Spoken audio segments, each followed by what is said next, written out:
The weekly code quiz. What element do you use to add a video to your web page?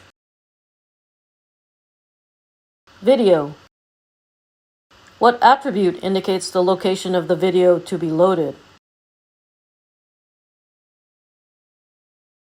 The source attribute is used for video just as it is for image.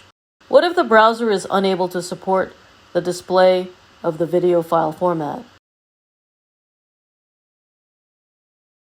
With the video element, we also add P or paragraph text to display text that will indicate to the user that the video cannot display because it is not supported. You may also include a link element so that the user can access the video at another location. This is an example.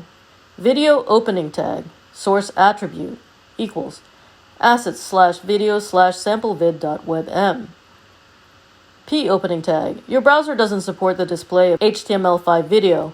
You can go to this A opening tag, href, https://www.designerslearncode.com/video/samplevid.webm.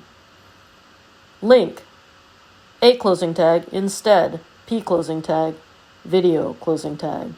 So in this example, the browser will use the source attribute to go into two different folders, assets and video, to find the samplevid.webm video and display it in our browser.